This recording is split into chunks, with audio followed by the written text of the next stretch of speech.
This is why I came here. This is why I came to the National Hispanic University. As you're going to witness here, these young ladies are with an organization called Divine Roses. And they come to me all the time asking about how they can be involved, what kind of service they can do. And I said, hey, you can be here tomorrow. And here they are. And they're doing a marvelous job. But I wanted to put them up here because they're the future. They're the fabric of America. They're the future workforce.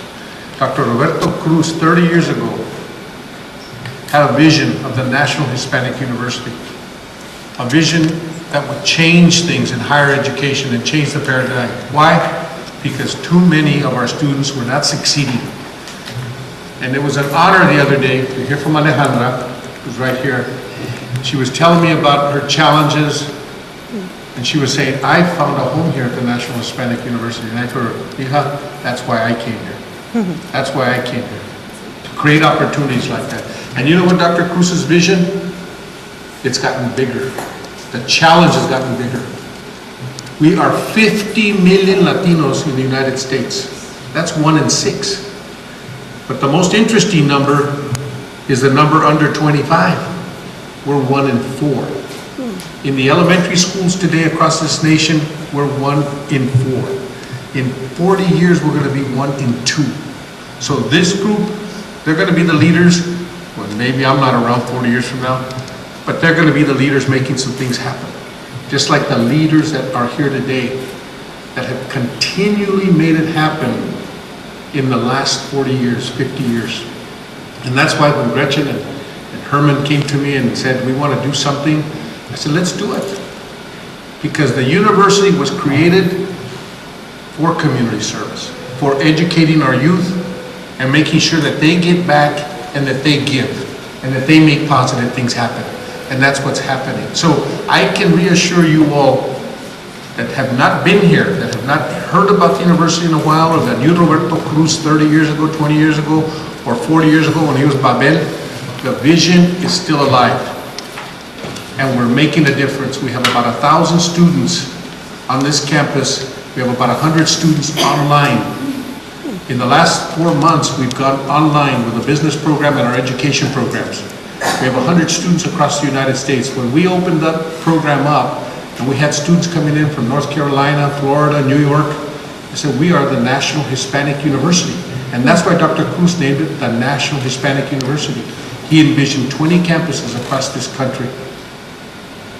Some in Texas, where he was from. I don't know about Eagle Pass. Los hermanos aquí, Garza. But in San Antonio, in other places like that. And he envisioned online. In 97, he showed me a vision of the online version of the National Hispanic University. So, hermano, mentor, we're fulfilling and supporting your vision. Y no, yo sé que nos está viendo porque siempre me decía, muévete David, muévete, haz. I was very comfortable at Fresno State. I was doing my own business, muy tranquilo, full professor with tenure. And he says, tienes que moverte. So he changed my life. He touched my life. And that's why I'm here, because you can see the difference that we're making. And this is only the beginning, porque vamos a hacer más y más, because the need is getting bigger and bigger. And that's why we need to recognize our past, our future. We need to recognize people. And you're going to hear from people today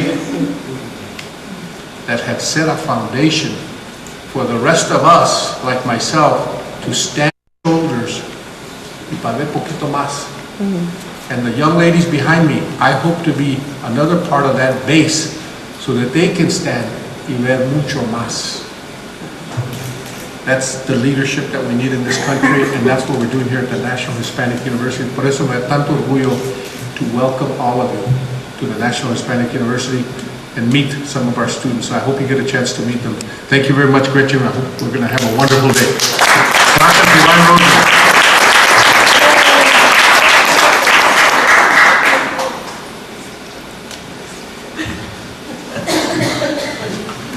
Thank you, David. We hope to have a conversation today about civic participation. We have a number of people here for the last 50, 60 years have been involved, were involved, and made huge changes in the community. And part of the reason to come together is both to celebrate that past, but also to talk about what's needed today to make that activism happen and continue, and to maybe spark the chispa of some activity, some involvement, especially in this year when it's so important that people are involved in their communities. We have a number of community groups here, and we hope people have a chance to go and talk to them and become involved and engaged in their programs and what they're doing. But before we do, and we have a number of distinguished panel members that we want you to listen to and interact with and talk with, who have been engaged in San Jose, and not just San Jose, but on the state level and even the national level. This project started about 5 years ago.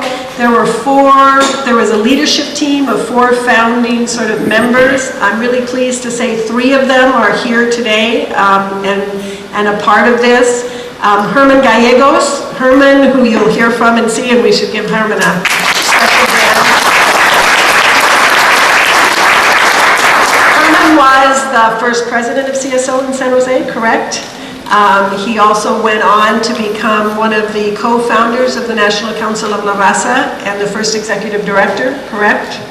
And he really helped and continues to help find ways to find one of the most essential elements for organizing and community activism. Besides the people are the most important, but another piece that's so important is the funds. How do we make things happen? And Herman served on many, many national and state foundations and really worked hard to make sure that Latino causes, Hispanic causes, Mexican-American causes are really supported, and the community, most important, is really supported. So it's been a real honor to work with Herman. 2 other of the 4 members I'm going to introduce just quickly. Alex Armenio. Alex is in the back.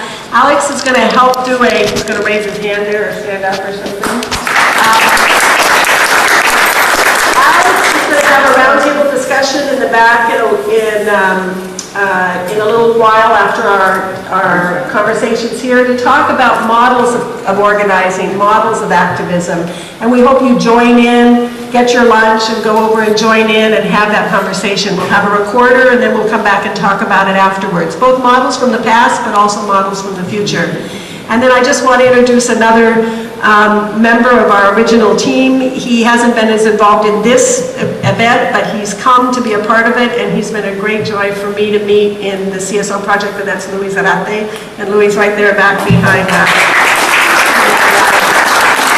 We have other presidents. We have Juan Maracoida here. Juan was the president of CSO also here. He's going to be a part of the discussion of models of community organizing and also talk about the model of CSO when we have that discussion.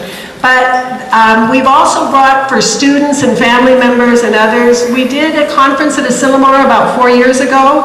We're starting to write a curriculum about CSO for students and schools to have it. But we have a video that tells the story of CSO, and we thought instead of someone standing up here and talking, we just show you a couple minutes of the video this morning, and then you're welcome to come up and pick up a copy of it. It's also on the web and on YouTube. We made a video for UCTV, and we're making one out of this event, the event we had in Hanford, and an event we're having next week down in the Imperial Valley. We're making a video for UCTV about these events too, so that the story and the history of CSO continues. So if people come up to you with cameras and video equipment and ask you questions, that's part of it, to help both tell a story for NHU, but also to tell the story for prosperity, for us to have this. So I think we'll just show you a couple minutes of that video, and then any of you that want them at the break or at lunchtime, you're welcome to come and get them. Having the privilege of introducing a number of folks who have distinguished themselves in public service, not just token positions, but as key important positions in government and in the community. So what was Sal si puedes became si se puede. And it didn't happen by accident, and one of the things that led to our progress was something called civic participation, voter registration, get out the vote campaigns, public service, giving back to our community. There were very few, if any, teachers or people in the police department, the fire department. So let me begin to present the first speaker. He's an old friend. I hate to tell you how old, I won't embarrass him. But I've known him as an award-winning educator, Oakland and East San Jose. He continued his leadership in education as a member, California Assembly member, for how many sessions, Joe? 3 sessions? 6? Yes. Yeah. Where he introduced and passed important legislation to further educational opportunities for young people, particularly Latino kids. And he also was the head of the Hispanic Caucus, very influential group of Latinos who are also representing us in the state legislature. This is a non-partisan, non-political organization, but I should also tell you that Joe Coto is also running for the state Senate seat, District number 15, I believe. That's unintended commercial. But Joe has been so good of giving of his time and of his leadership. I think that we can afford to fudge a little bit and let it be known that he is going to continue his public service in the distinguished ways that his track record has already proven. So I thank you all for coming, and let me introduce Joe Coto.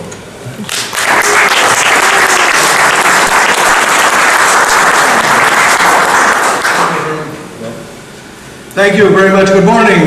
Is Camille in here yet? Where's my wife? Camille, yes. Where is she? This is my wife, Camille. She's been through all of these battles with me. How many years now, babe? I'm not gonna 35 years. I'm not going to say.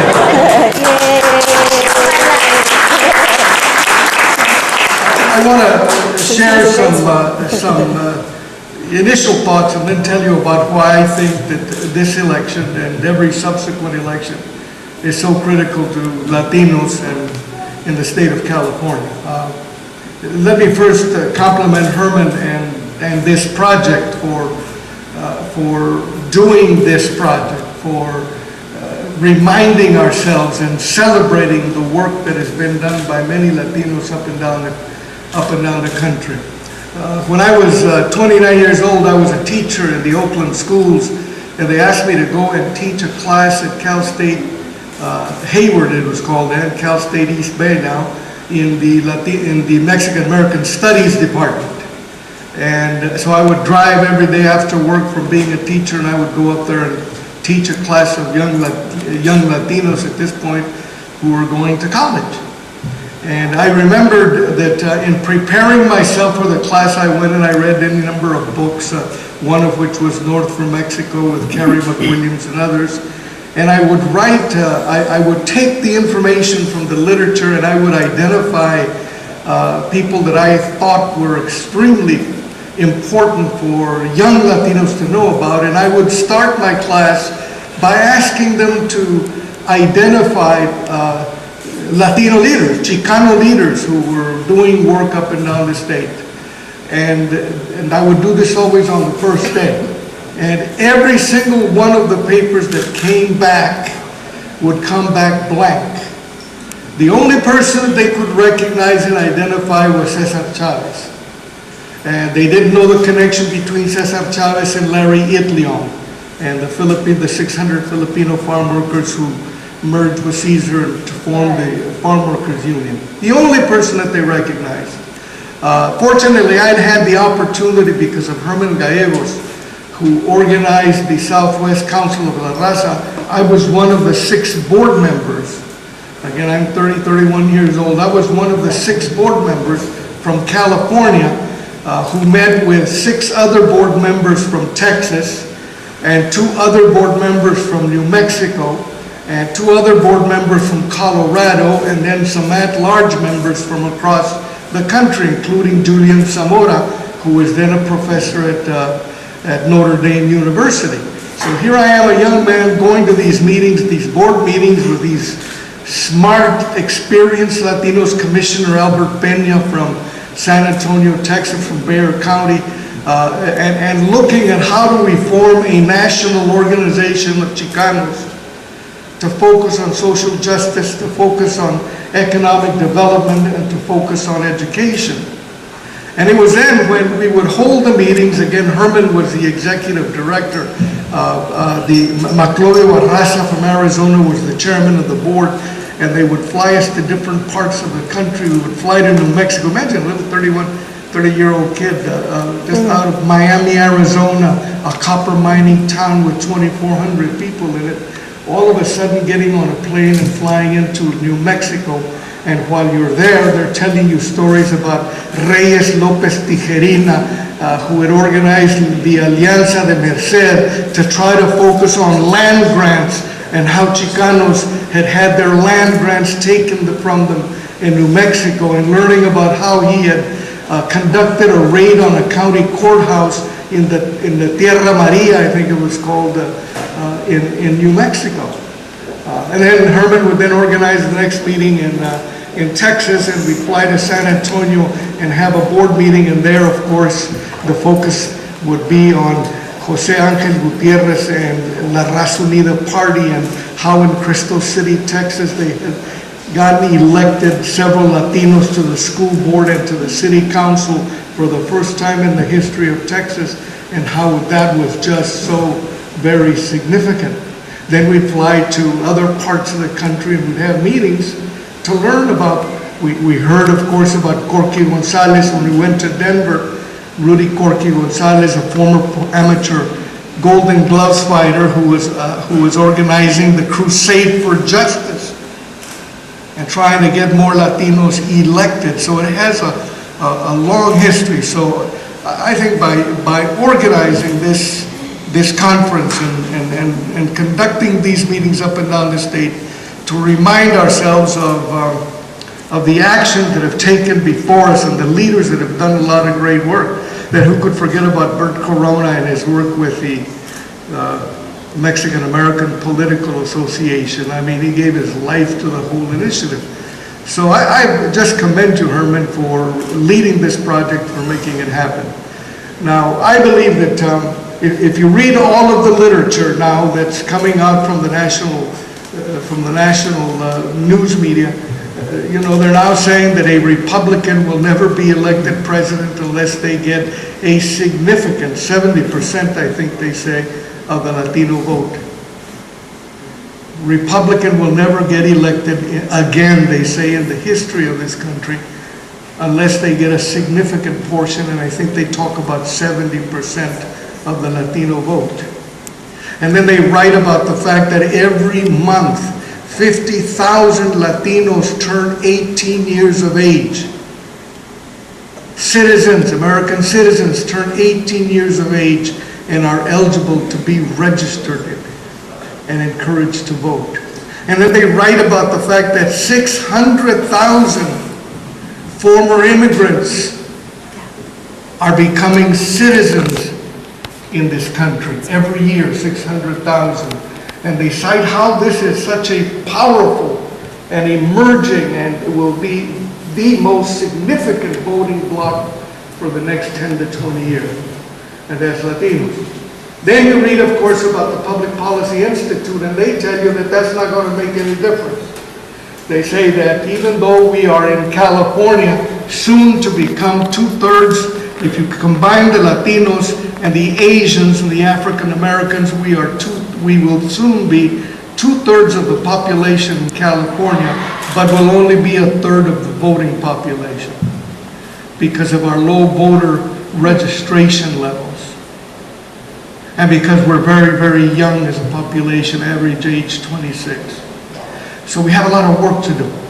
We have a lot of work to do to make sure that those 50,000 Latinos that turn 18 years of age every month get registered and educated about the voting process, and then make sure that we get them to go out to make sure that they vote. We also need to make sure that we're educating.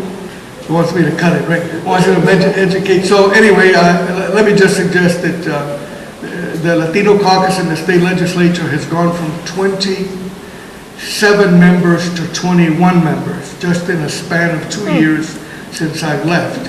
And given that we have the largest, we are now at about 38% of the statewide population, nothing is more important than is registering all Latinos, making sure they're registered to vote, and making sure that we're represented in all levels of government. Thank you very much. It's a pleasure to be here.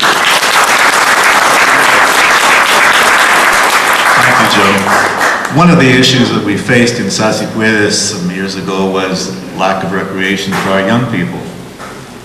Now, I remember some of us had a meeting with the supervisor by the name of Sam Della Maggiore, and we approached him about this issue. The next day, he came to where I was working and gave me a basketball.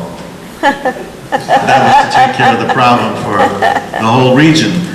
I could not imagine, I could never dream the possibility that one day soon that we would have not only a member of our community, Ron Gonzalez, as a member of the Board of Supervisors, but as chair of the board.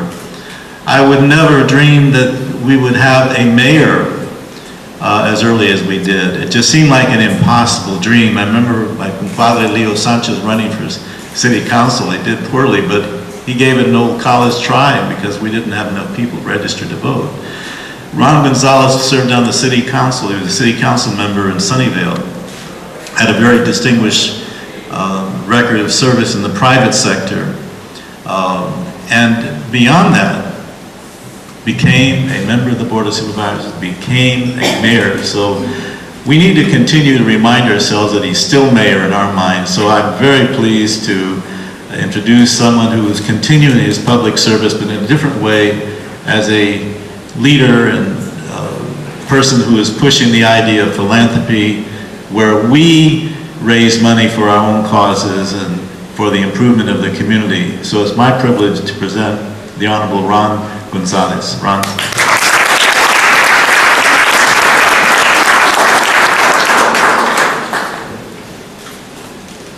Thank you, Herman. Willie Brown once said that once you're a mayor, you're always a mayor, so I guess that's okay. But I just like to be called Ron. So, good morning. Morning. I'm not sure everybody's quite awake this morning. Let's try that again. Good morning. Good morning. There we go. All right. You got it. Saturday morning, got to go to work. Okay. Well, first of all, Herman and everyone associated with this event and this important meeting of our community, this convening of our community, I want to thank you. Putting on these types of activities is not easy, and it requires a lot of attention to detail. And there's probably no group that knows it better than our foundation, because we're just 2 weeks away from our big event, the Hispanic Foundation Ball, where we expect over 850 people to convene at the San Jose Fairmont Hotel. And I've been joking for the last month that I feel like I've been drinking from the fire hose. Now, think about that. That's a lot of water coming at one person, so it's a very big task to put on these events, and we appreciate you doing it. I also want to recognize my good friend Dr. Lopez from the National Hispanic University. I'm proud to say that when I was on the County Board of Supervisors, then Dr. Roberto Cruz came to me and asked me to serve on the Board of Trustees for the university. And at that time, the university was actually headquartered in Oakland. Joe may remember this. That's where they started. And he had a campus there, and then we set up a satellite campus here. And I'm talking nothing like this. I mean, it was a satellite campus. It was one of our staff members who's been here from day one. It was just a commercial office area, and God bless those students who hung in there and graduated, because times were different. And I used to love Dr. Cruz's humor, because one time we were having a conversation and I said, so what's your long-term dream for the university? And he says, well, we're going to be everything. We're going to have all of the subject matters covered. We're going to have athletics. We're going to have our own football team. And he says, and we're going to call them the Fighting Mexicans. Like Notre Dame is the Fighting Irish, and the Fighting Mexicans. So after a while of serving on the board, I told Dr. Cruz, with all due deference to our friends in Oakland, you need to come to San Jose. You really have to figure out where you're going to plant both feet. And he made the decision to come here, and the result is this wonderful campus and the wonderful students. So it's such a pleasure to always return here and to see the progress of this wonderful university. So I guess it's appropriate, because we're in a library, that we talk about our past. And Joe and Herman talked about that, and that's very, very important, particularly for the young people, because as young people, you don't know about our history. You know, there are very few books written about it. There are very few articles that you'll find on the internet about it. So to hear from the historians is a wonderful experience. And I remember distinctly meeting Herman Gallegos for the first time. I think I was, excuse me Herman, but I think I was in middle school or a freshman in high school. And he came to my parents' house. My dad, Robert Gonzalez, was very involved in the community. Many of you, the old timers in the room, remember him. And I used to love just kind of listening in. Sal Alvarez would be there and others, and just listen in to them plotting the next takeover or the next picket line or whatever was happening. Those days existed. I want to make sure you know that. Those days existed so that these days could happen now for you. They were the trailblazers. I mean, there was no trail. There wasn't even a little path. You know, you walk in the mountains, sometimes you'll see one person walk down a path. That wasn't even there for them. They had no idea where their hike would take them. They just knew they had to start climbing the mountain. So there's a lot of history here, and hopefully you get a chance during the day to interact with them and pick that up. But we also need to spend an equal amount of time talking about now and the future. And I was asked to talk about what is at stake here. Well, what is at stake here is another generation. And what is at stake here for us is, will we allow another generation of our community to be neglected and lost? That's what's at stake here. That's what's at stake here, now and here.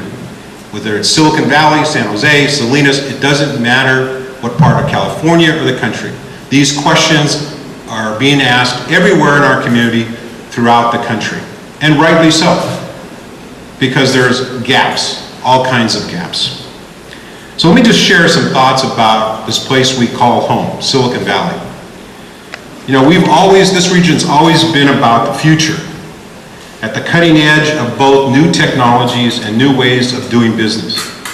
Its corporate and civic leaders have often pointed the way for California and the world. Our valley has equally symbolized a capacity to embrace change. Just when some wrote the region off due to cutbacks in the defense industry, the valley's innovators unleashed the power of the internet. Just as talk of global warming gained ground, our venture capitalists rushed to fuel a green revolution. Another form of change is now upon us, a demographic shift that will define the state and this region for years to come.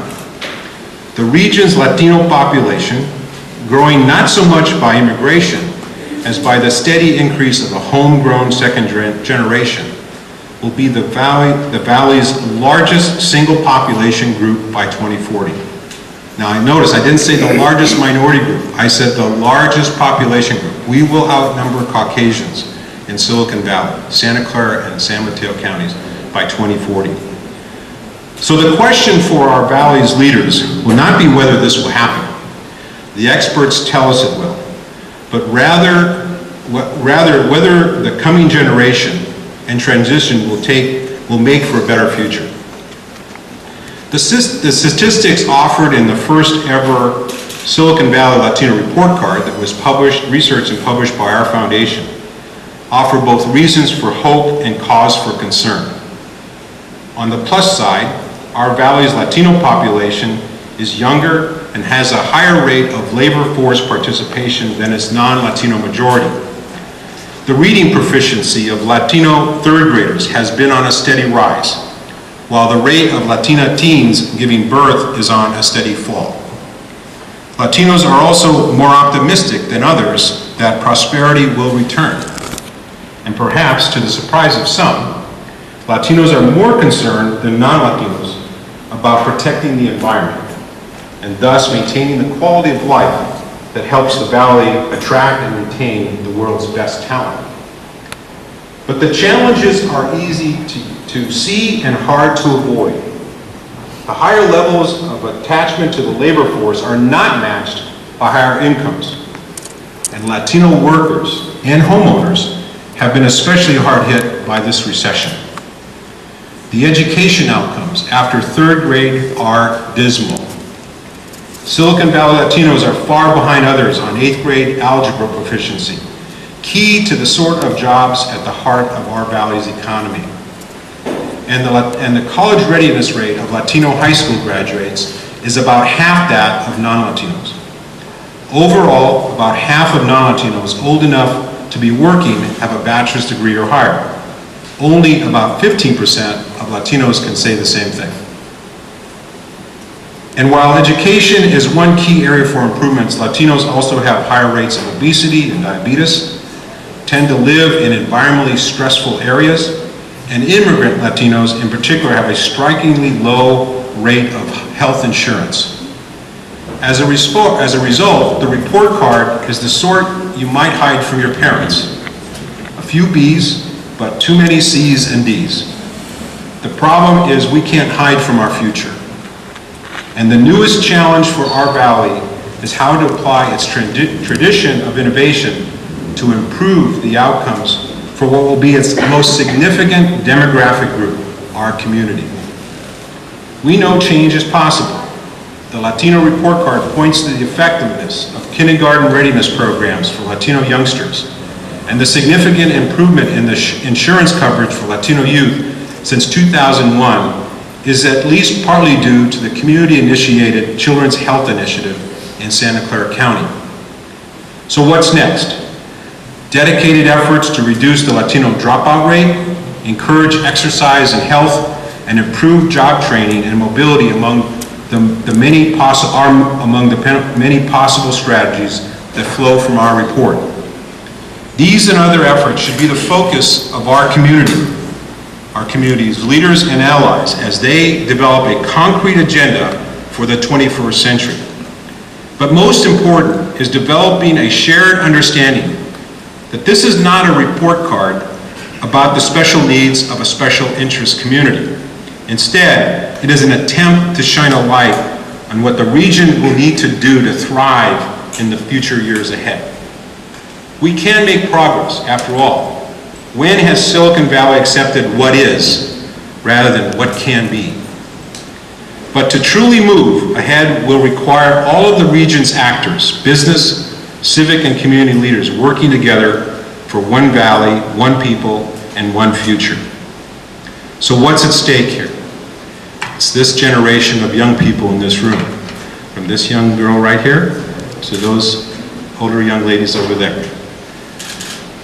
I say we come together as a community to make sure they're not lost. Our future, this region's future, is dependent on their success. I encourage you to be engaged with us. One of our top 4 priorities at the Hispanic Foundation is the convening and engaging of our community. That's what led to the research and publication of the Silicon Valley Latino Report Card. But we didn't do the report card so that it would just simply sit on the shelves of a library. We did the report card as a first phase of engagement, engaging our community and others, our friends in our community, to look at the issues identified in the report card, study them more in-depthly, and come up with some solutions that we can all work together on.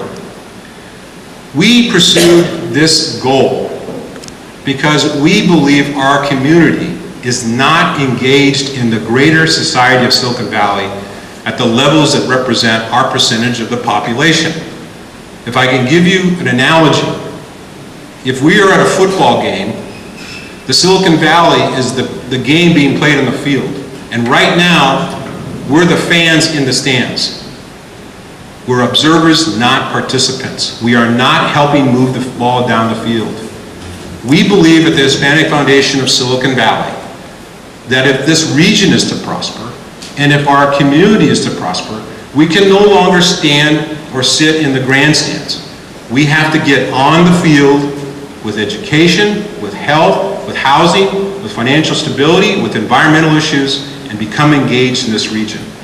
And recognize that we are a part of this region's future. So if you wish to be engaged with us in that process, please give me your business card at the break or your information and we'll get you added to that list. So what's at stake?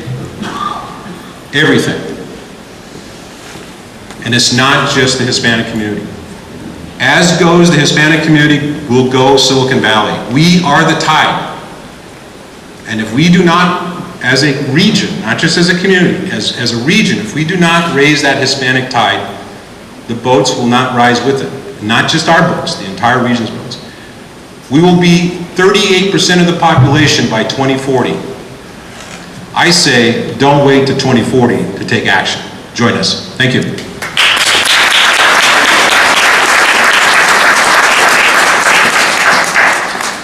One of the myths that surrounded the Hispanic community then and in many cases still exists about the lack of unity within the Latino community. There's a myth that existed then that somehow you could not get Latinos to work together.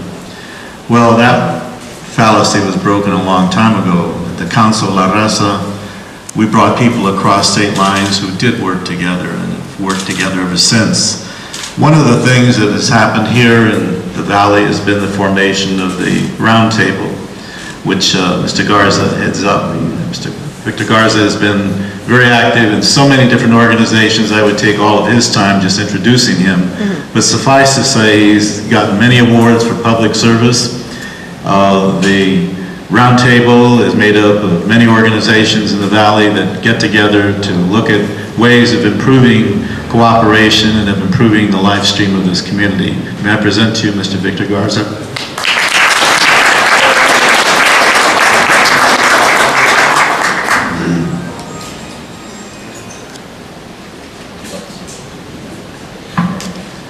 It is not often that I have the honor and privilege in sitting together with such distinguished panel as we have here today and so many community leaders that are up here. It says today you're here because you respect these gentlemen, because you respect the other speakers that are here today. And that's why I'm here too, and I've been asked to participate. It is indeed an honor and privilege for me to be here and to share a few thoughts, because the task they have given me is probably one of the most difficult ones. It is, what's next? You already heard what it was, and you already heard what it is. What's next? And to me, it's not an easy answer for that, except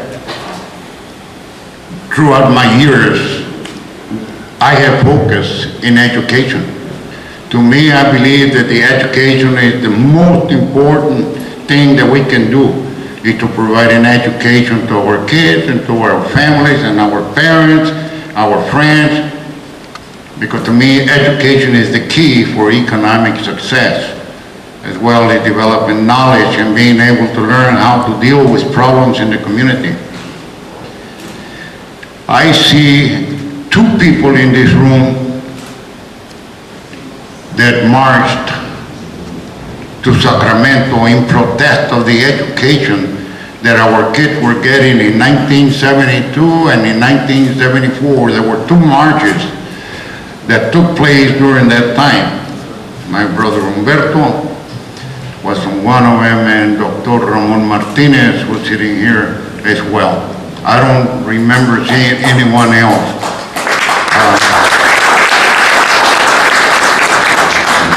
It's an 125-mile march, but we did it because we cared.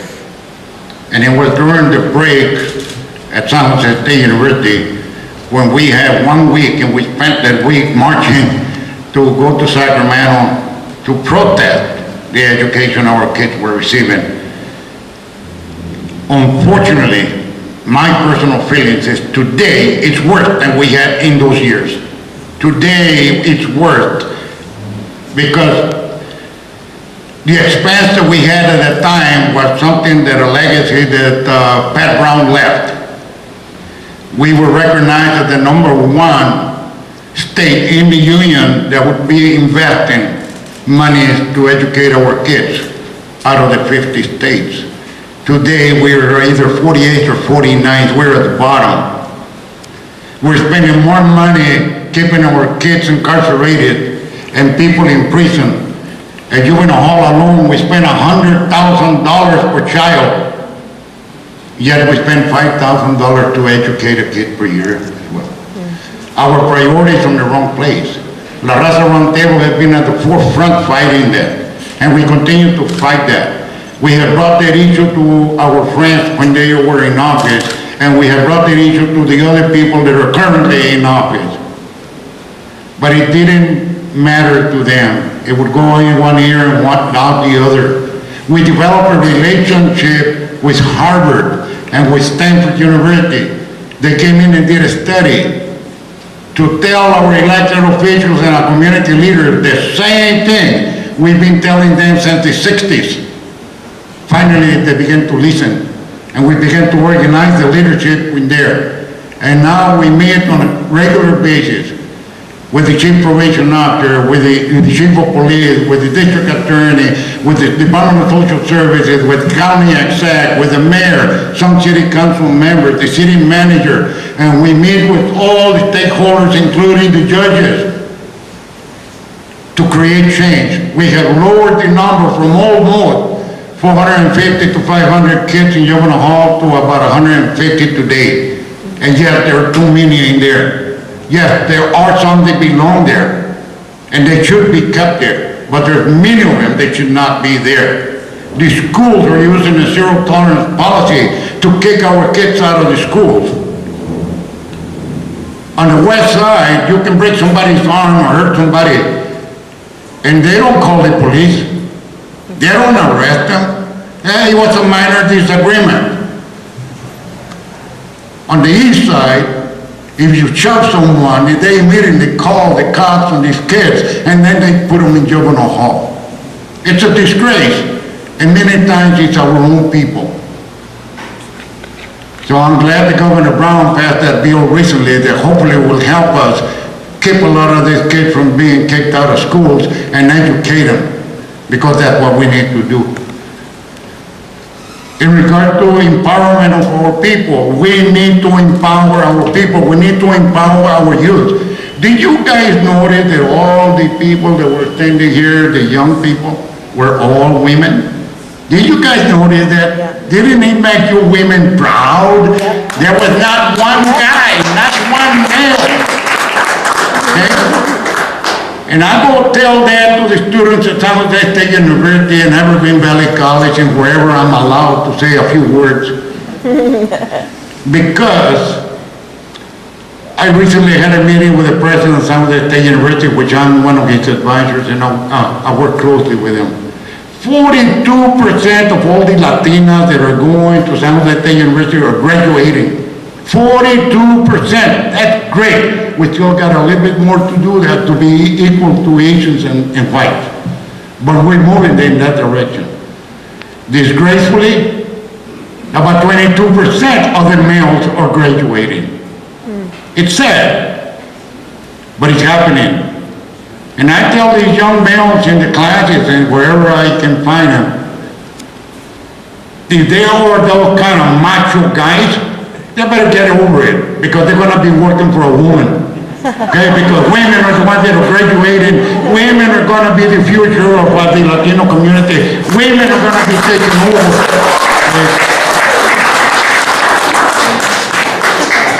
Only if they get back to those books and begin to study and start graduating so that they can help support the family that they're going to be having with those women. But we need to empower, we need to engage.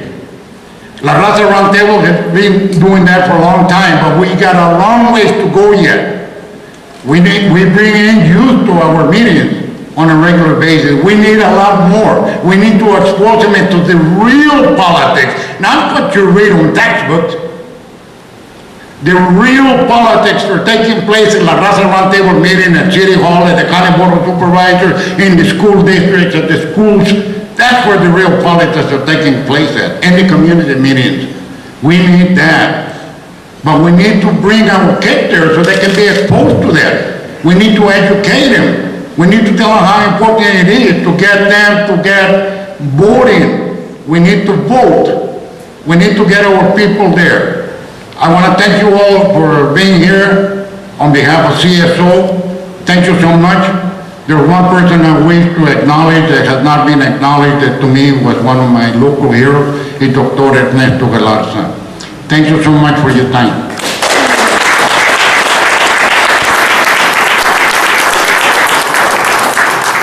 One of the great things that we experienced years ago was the power of information and ideas.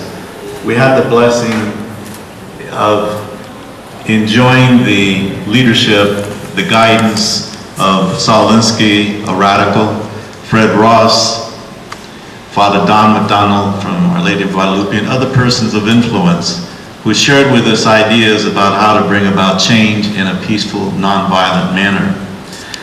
And others, of course, great leaders in the teaching of nonviolence, have come along and have influenced our work, so that we've always known that we would have responsible social change.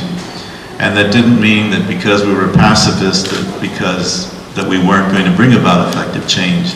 And a person who's carried on that mission of informing communities about the power of nonviolence and the power of working together in ways that build, not tear down, is a person I've known for many years, a close friend, someone I've admired, and someone who continues to do this work under very tough circumstances. He has walked the dusty roads of Lino and Salinas with Cesar and Chaves and others.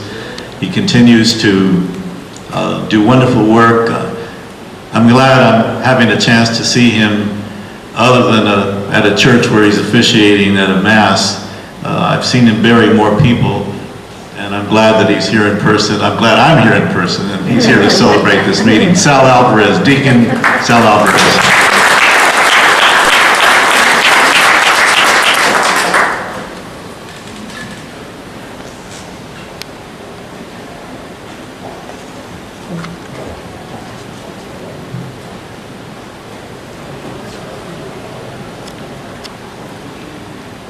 Thank you, Herman. The title of my presentation is Practicing Nonviolence in Our Global Community and Honoring Our Roots. Lou Zarate, thank you for being here. El Munoz from Our Lady of Guadalupe, thank you for being here. And of course, it's a privilege for me to address you. I spent the week preparing a paper that I hope that will go in the archives of the university and certainly of CSO. I'm the Reverend Deacon Sal Alvarez. I'm President and Director of the Institute for Nonviolence of America. I'm the Vice President of the Dolores Huerta Foundation and a co-founder. I'm Chaplain and Legislative Representative of La Raza Roundtable. I'm Chaplain and Legislative Representative of California League of United Latin American Citizens. So I continue to be active in my 70s. It is an honor to have been invited by Herman Gallegos to address this distinguished gathering of Chicano and Latino leaders and youth that are here, to provide a reflection, a Mexican-American perspective on the global nonviolent roots of La Causa and the solidarity we have with the Cristo Mestizo Gandhian philosophy of life.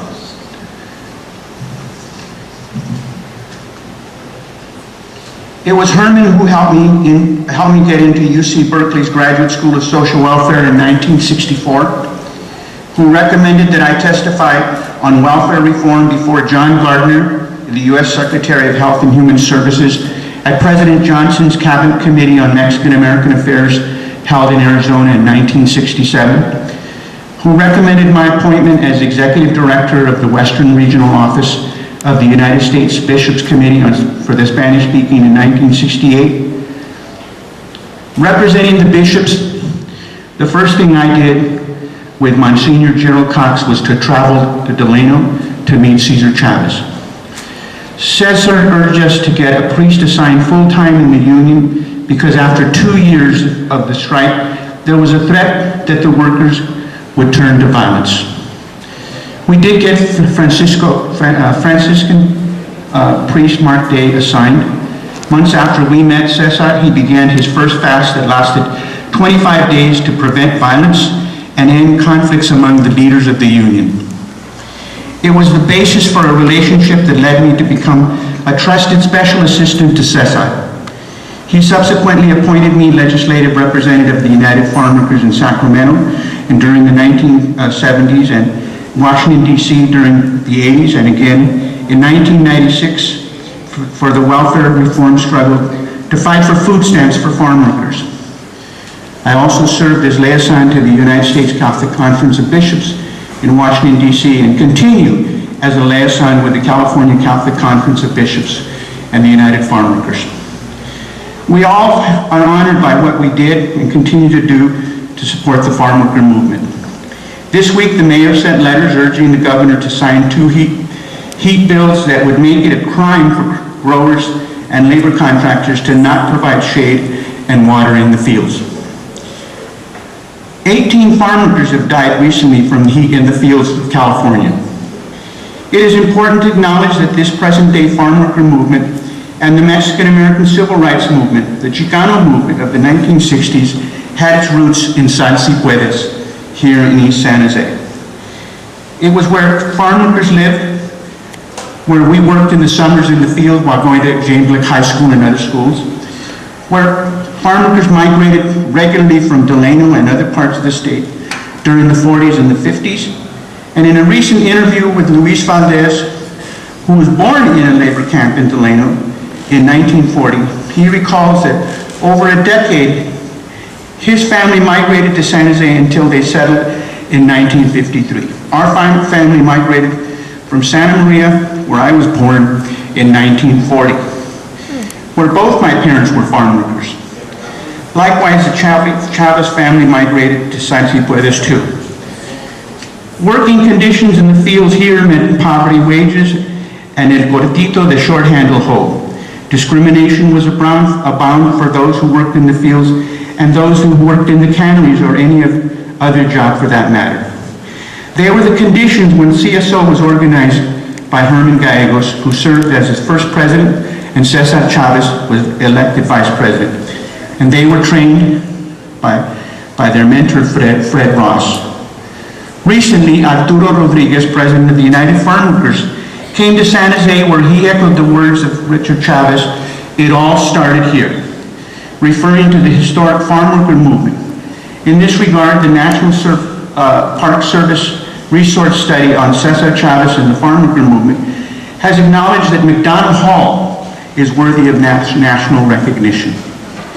The National Park Service now compiles historic interviews of this period of time, which have included Luis Valdez, Richard Chaves, Rita Chaves, Herman Gallegos, and Father McDonald himself. Each have given witness to the importance of the mentorship of Father Donald McDonald, of the life of St. Francis, Gandhi, and the social encyclicals of the Church on the rights of labor to form a union. We are all familiar that Cesar was a mestizo católico, a cursista, with deep faith in God, love for the poverty of spirit lived by St. Francis of Assisi, the power of nonviolence Mahatma Gandhi demonstrated, and the power and the suffering Mother Nuestra Señora de Guadalupe, whose banner led marches, fasts, boycotts, organizing, and countless rosaries that were prayed daily in La Lucha. We are honored, as we honor our roots in faith, the spiritual journey of La Lucha de la Causa, it is critical to point out that the success of Cesar, Dolores, and the United Farm Workers was due in large part to the faith that sacrifice and a commitment to nonviolence would bring about solidarity with human rights leaders around the globe for the Union. The Great Boycott sent men and women of faith, farm workers, to England, Netherlands, Germany, and other parts of Europe, because that's where the grapes were shipped, as well as Canada, South America, Mexico, and the Asian markets. And we all know that having shut down the markets around the world, the last place they were sent was war-torn Vietnam. The longshoremen refused to ship those grapes, and then and only then did the growers come to the negotiation table to sign historic contracts. Have we forgotten the significance of this international boycott that have its roots in the Gandhian a boycott of clothing made in England and also here in East San Jose and San Cipuedes. While the great boycott had succeeded, farm workers lost those contracts, and they turned to organizing a rally in Sacramento of 25,000 farm workers that led to Governor Brown signing into law secret ballot elections for farm workers, the ALRB. 10 years later, oppression by the growers had stalled a secret ballot election because of an undocumented workforce, changing the focus of the struggle from California to the nation's capital. This then brings me to the time when Cesar came to Washington, D.C.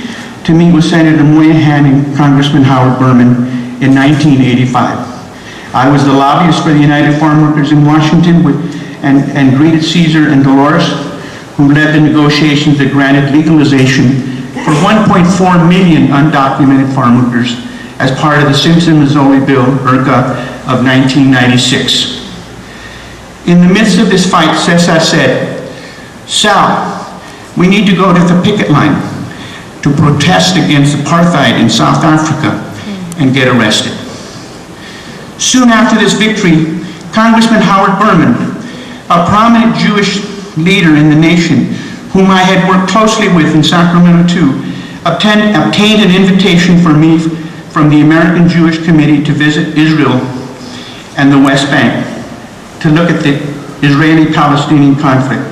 And I was representing Los Padres, the National Association of Hispanic Priests, Deacons, and Religious Brothers in America. Then in 1996, I was invited again to Israel, and then between 1996 and 2012, I have been part of 20 international peace delegations, including Ethiopia, Uganda, Tanzania, as well as Vietnam, the Philippines, Australia, Mexico, Guatemala, El Salvador, and 3 trips to South Africa. The most recent I made to South Africa this August for the International Conference of Nonviolence, organized by Ila Gandhi, granddaughter of the Mahatma. Each of these peace delegations has involved dialogue to learn how Americans can support nonviolent social movements, as well as teaching moments about the struggle of Latinos for equality in America. The Chicano movement, the farm worker movement, the immigrant rights reform movement. It is not unusual for human rights leaders around the world to say they saw the CNN reports on discrimination against Mexican workers and the shutting down of the Mexican border. Let me share one example of the significance of the Chicano movement to global human rights struggles, the case of nonviolent movements reaching out to Latinos in America today. 2 years ago, Vietnamese leaders in our local church here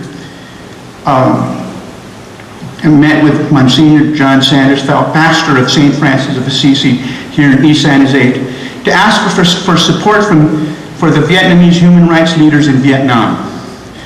Monsignor called me. I had a house meeting with him and set up a meeting with Congresswoman Zoe Lofgren, who committed to write a letter to the President, Secretary of State Clinton, Congressman Howard Berman, who is now chair of the House Foreign Affairs Committee.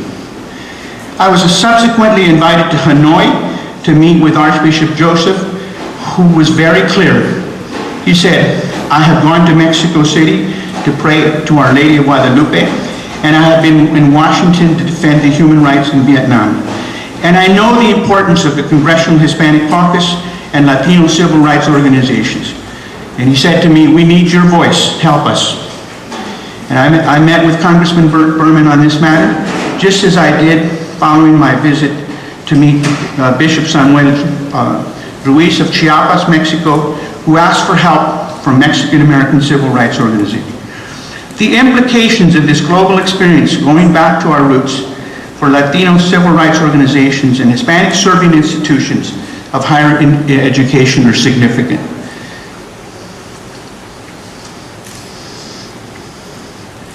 Our legacy is that we must prepare and provide opportunities for a new generation of peacemakers who were brought into La Casa, organized here at home, and understand that they too must go out and support nonviolent movements around the world. Cesar and Dolores did it for the farm worker movement as Nelson Mandela and the anti-apartheid movement. did. In part, this means that we must encourage Latinos to apply to programs in international studies as well as develop international peace programs opportunities for Latinos. And this goes to the question of foundations and the funding for that.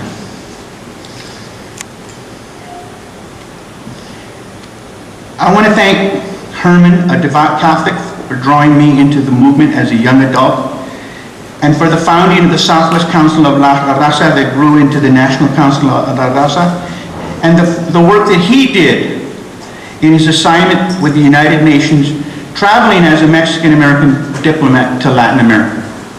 We owe a great deal to Herman and to Dr. Garza, both from San Jose, and I came here to let you know that my daughter Serena Alvarez, who's here, an attorney, 10 years out of Stanford Law School, are doing all we can to reclaim Herman Gallegos as a historic figure of our time and memorialize his contribution at McDonald Hall at Our Lady of Guadalupe Church in East San Jose.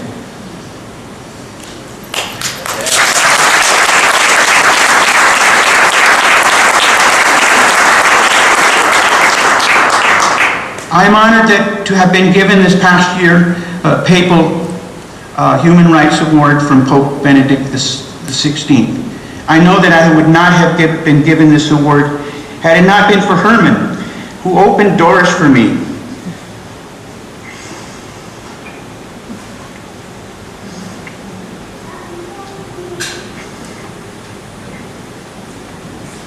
And led me to be counted among the faith-based Latino civil rights leaders in America.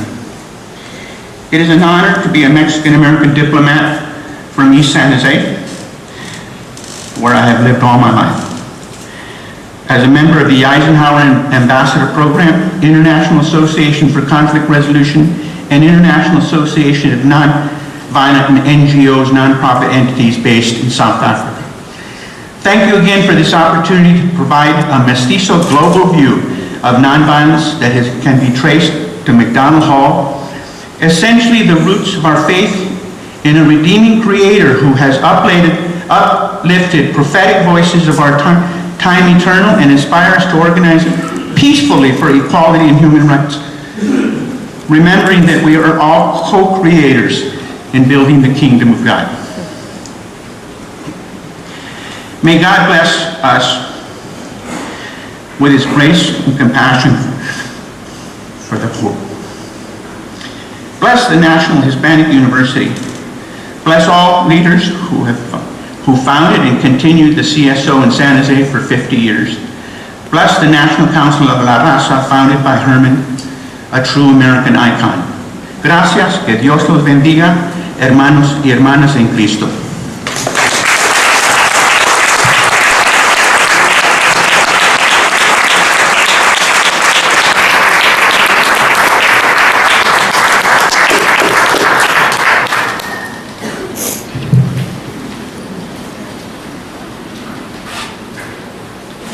It has been a pleasure for me to have the opportunity of introducing my colegas here to my left. I also had the dirty work of tugging on their coattails when the time was up. Somebody had to do the dirty work, but I could have listened to them, and I apologize for cutting them short in any way. But I think they will be here, and hopefully, if you have questions and comments to address, I'm sure they'll be very happy. I just want to make one comment about Sal's eloquent comments. I think it proved that faith-based organizations can play a very powerful role in the development of community. I mean, here was a Jew from the Industrial Areas Foundation who helped us with technical information. Fred Ross was, I think he may have been Methodist, I don't know. We really didn't pay attention to that. Father McDonald was a Catholic priest. Today, among my activities, I'm pushing Proposition 34 to end the death penalty. And we have some folks from Prop 34 here.